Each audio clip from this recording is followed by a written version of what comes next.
हामी नेपालीहरू जतिसुकै पढे पनि जतिसुकै धनी भए पनि एउटा कुरामा चाहिँ हामी एकदमै क्लासलेस र असभ्य छौं।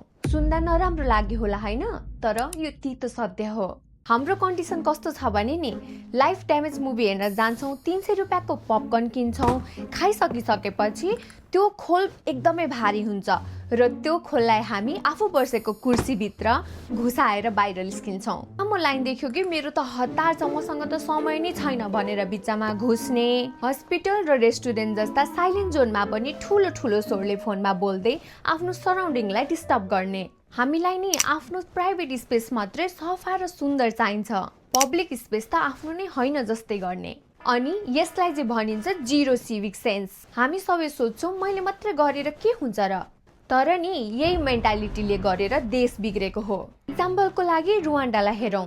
अफ्रिकन कन्ट्री भए पनि अहिले विश्वकै सबैभन्दा सुन्दर र सुरक्षित देश अन्तर्गत एक हो, किनकि त्यहाँका नागरिकहरूले हरेक महिना मुगान्डा भन्ने कम्युनिटी क्लिनिङ र डिसिप्लिन फलो गर्छन्। विकास चिल्ला गाडी र ठुला टावरले मात्र आउँदैन, सिटिजनहरूको म्याचुरिटीले गरेर आउँछ।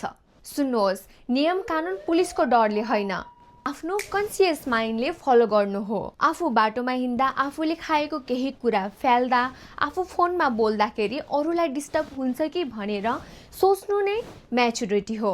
आजैबाट नि यो बानी आफ्नो कन्सियस माइन्डमा हालौं। के तपाईँ आफ्नो बिहेभियर बदल्न तयार हुनुहुन्छ?